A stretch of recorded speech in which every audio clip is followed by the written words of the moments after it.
Right, as we set up for the beginning of the World Economic Forum, I have Saadia Zahidi with me. She's Managing Director of the World Economic Forum and of course an economist. And what better time, Saadia, than to speak about what's happening in the world. I'm going to start with the context of this conversation. This event is important every year, but this year with the US President coming in, so many leaders coming in, what do you think is the biggest message out there? You know, as a curtain raiser for this meeting, we launched last week our Global Risk Report. Number one on the concerns for 2026, geo-economic confrontation. Number two, state-based armed conflict. So about 30% of our respondents, their big concern is about geopolitical and geo-economic matters. So I think that is front and center of this meeting and provides the context within which we are bringing leaders together, having them talk to each other, and overall focused on this theme, a spirit of dialogue. I'm wondering what is the option that leaders will really have, because right now the geopolitical concerns that you're talking about seem to be emanating from one quarter and are very unpredictable. Is there, through your conversations, any recipe for how leaders are thinking about approaching this?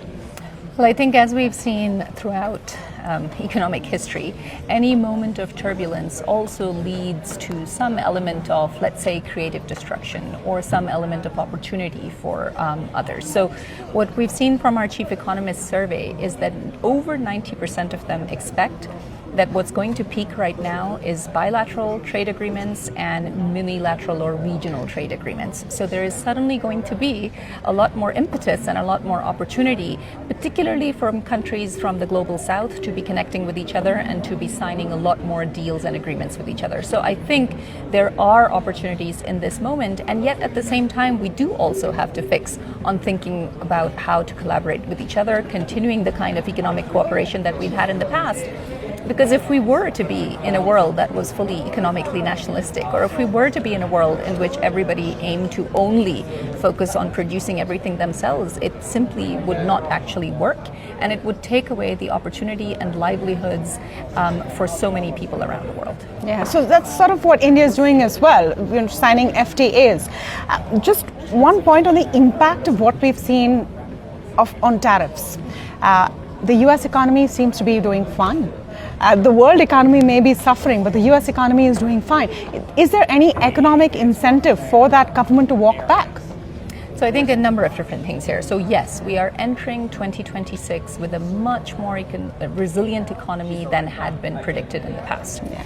Now there are some who would say, and the jury's out on this, we see from our chief economist community sort of a very uncertain picture about, these are world experts, and about half of them expect that things are going to become bleaker over the coming year.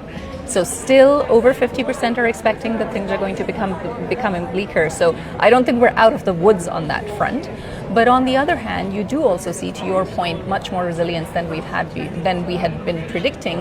And some people believe that this is because there were enough stockpiles of goods in the past that the price impact of the current tariffs has not yet been passed on to consumers, and that some of that reckoning still has to come. Now that's one viewpoint. I'm not saying to you that's my viewpoint, but that is one viewpoint that we are seeing from our chief economist community. So I think the jury is still out as to what will happen.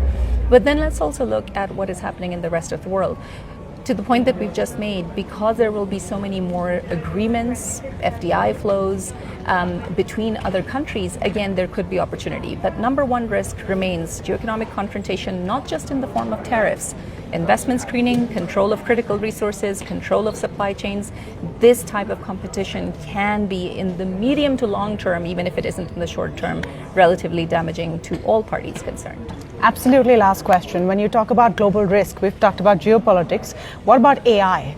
Is there any way to envision what is the extent of global risk? Because the spectrum goes from not really to Armageddon, depending on who you speak to. Yeah. So there's two elements that I'll talk about. One is the concern around asset bubbles, that is going up. So that shoots up by 8 places in the rankings. So there is starting to be, now it's still in the middle of the rankings, it's still between 10 and 20 out of the 33 risks that we look at, but it is a rising concern. And I think it's always important to focus on what is starting to be a rising concern. So this question around asset bubbles.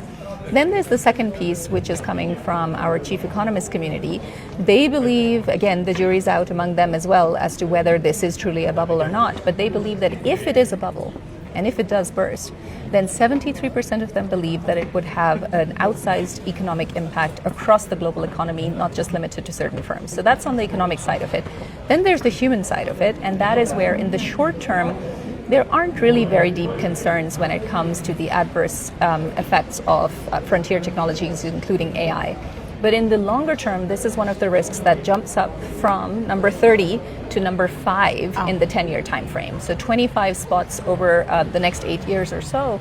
And I think that is really because of the concerns around labor markets, concerns around mental health, and concerns around the use of artificial intelligence in weapons and warfare, especially in a world that has much more conflict. So that overall is the picture we're seeing. All right. Thank you so much, Saadia, for your time. Thank you very much. Thank you. Thank you for having me.